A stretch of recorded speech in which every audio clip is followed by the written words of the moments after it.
Hi guys, good afternoon everybody. My name is Crystal and welcome to my YouTube channel. Good afternoon.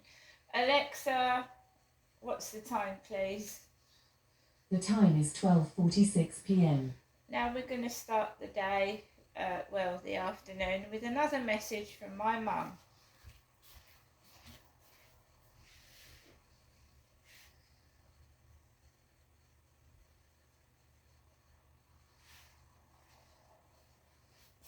My mum.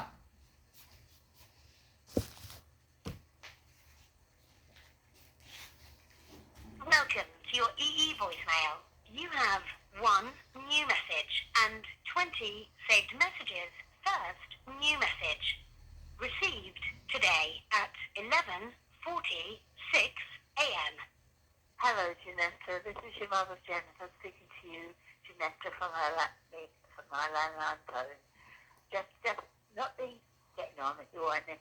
Just hoping you're okay. Just checking you're okay and letting you know that I'm thinking of you. Okay, Janessa, as I said earlier on, have a lovely day, but I just have to let you know that I'm thinking of you and always at the other end of the phone if you need me to speak to. Okay, Janessa, bye for now. Have a good, I hope your cat's okay, and I hope everything goes well for you. Bye for now. Hope everything goes well for me. Well, I don't know what my mum means by I hope everything goes well for me. I'm not going anywhere. I'm been indoors for most of the day.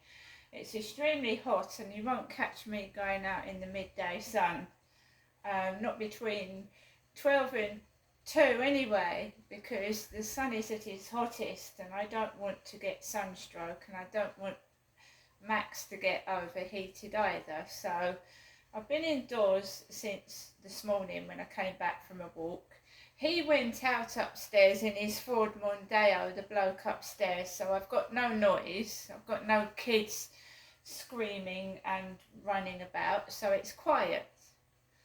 I've been getting messages, and we had a message from the lady downstairs. Now the guy upstairs has spoken to the lady. I think going back, way back last year and the year before, the guy upstairs with the Ford Mondeo used to speak to the elderly couple downstairs, the lady that found my cat. So the guy upstairs doesn't have cats and he doesn't have a dog. So they both know the guy upstairs. Both of them do. In particular, the elderly lady's husband. I used to have a chat with him in the morning. So the lady downstairs asked me for my phone number yesterday, my mobile. It's an elderly woman in her 70s. And she's just messaged me. Well, she messaged me at 11:15. Hi Crystal, I hope Harry is more relaxed now. He's in his own surroundings. Crystal, if that notice is on the wall outside, what I put up on your entrance door, do you think that you can take it off, as he is safe back with you, thanks. And I've told her I've taken it off, thank you, he's happy. And she's replied, that's good to hear.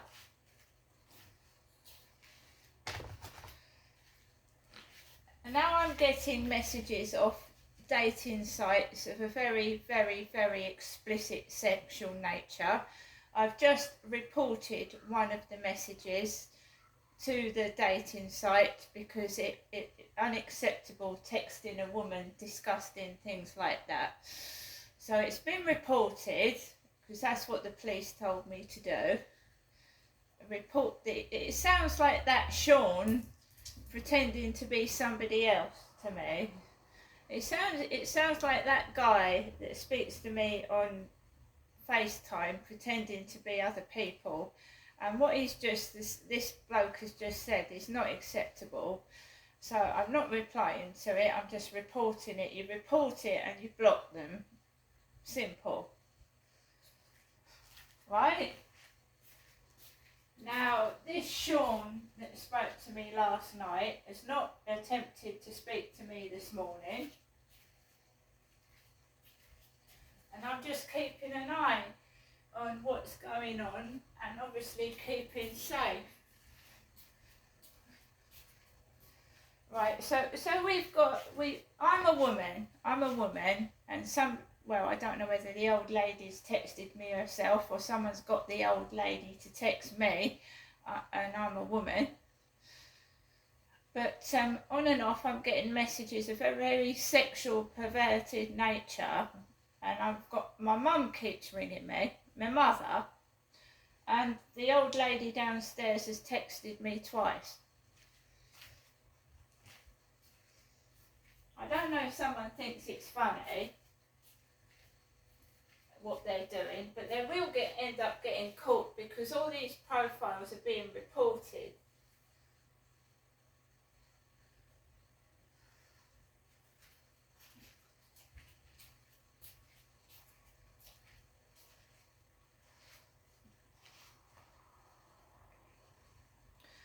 So what I wanted to discuss was summers of long ago, the summer of 2005. The summer of 2005, July, I was in a woman's safe house, domestic violence refuge in 2005. In the hot summer of July 2005, and I was pregnant with my fourth child, and it was a very, very, very frightening time. I was on my own, I was escaping domestic violence, and I was being treated once again like rubbish, even though I was pregnant. So I was put into a converted house. Women's refuges usually are converted houses. I was very shy because I'd been abused for most of my life and I didn't speak as in with confidence. So I would get bullied, pushed and shoved about, and I didn't know how to deal with it or cope with it. So I was pregnant, and I was like, at that time I was about, when I went into the refuge, I was about 3 months pregnant. In July I would have been about 6 months pregnant in the horrific heat, and they put me on the top floor of that house, up flights of stairs with carpet that was not straight, and one girl had already fallen down the stairs and had an accident, and of course I was worried about falling down the stairs on the carpet and losing my baby. They put me in room number 12 on the top floor of this house, and I'd obviously was missing my other children, so I was in this room pregnant on my own, and I didn't know anybody there. And they also mixed you with drug addicts and criminals, because it was like twinned with a place called Stonham. Stonham took in drug addicts and ex-prisoners, and I had never been on my own, living in accommodation on my own before. I was shit scared, and I used to hide in my room because some of these women had shaved heads. They were aggressive and they had shaved heads. One of the female workers was a black woman called Jenny, and I told you I was in this refuge and I was pregnant, and why would I want to join kung fu classes when I was pregnant, 6 months pregnant? Why would I want to join kung fu? And I was threatened. I was told, if you don't come to this meeting about this kung fu thing, then, you know, you're liable to get thrown out, you know, leave. If you don't follow the rules, you can leave. So I was routinely threatened in this women's refuge. Max, but we are talking about the heat upset about something. What's the matter?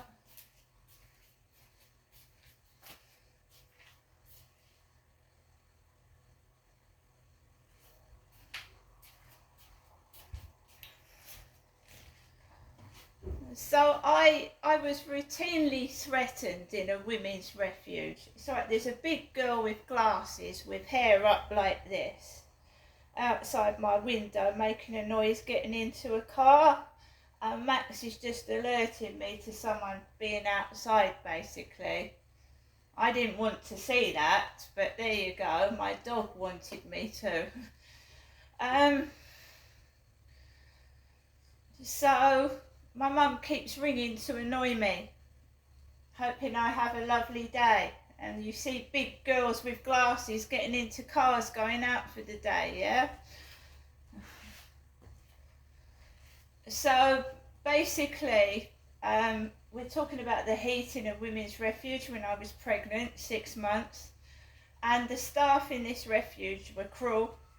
Not only to me, but the other women in there. They were extremely cruel. They had their staff room and they had their carpet fitted. While the women were falling down the stairs in this refuge, the staff were having new carpet fitted. And members of this refuge asked for fans in their rooms, and we were told to go and buy them. And staff would have fans in the staff room, and the women would be collapsing in the heat. And I was pregnant. I laid naked on the floor underneath a sheet. I was lying on the floor in July, completely naked, pregnant, with just a cover over me because I was so hot. The staff were cruel in there. They were cruel. And when I moved out and eventually got a council flat, I had to move myself. I had to carry 20 black bin bags down the stairs, 6 months pregnant. 20 bin bags of my clothing and belongings down the stairs, pregnant, and the staff would shut the door in my face. And they ordered a taxi for me to move, a taxi. And the taxi driver said, "They're getting you to move in a taxi? A taxi?"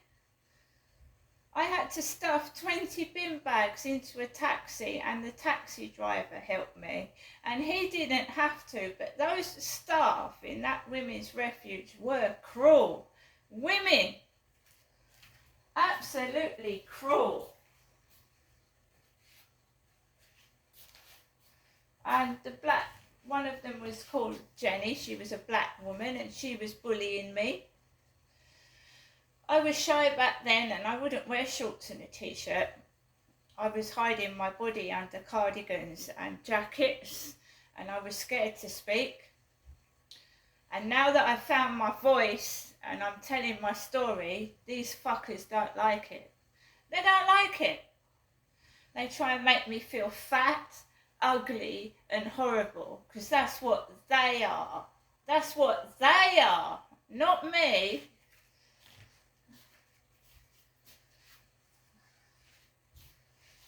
They were more like lesbian Hitlers. Lesbian Hitlers in that women's refuge. Female feminist lesbian Hitlers. Ordering me about, getting me to hoover underneath my bed, 6 months pregnant, or if you don't like it, get out. Women, look, females. They find a nice, good woman and they treat her like shit. Like they, kick her, shove her, get her to do all the shit. Like the two ugly sisters with Cinderella. That's what it's been like all my fucking life. And they can fuck off. Absolutely fuck off. I won't put up with that anymore. If I want to go out, I fucking go out. I don't give a shit about these female bullies. Don't give a shit.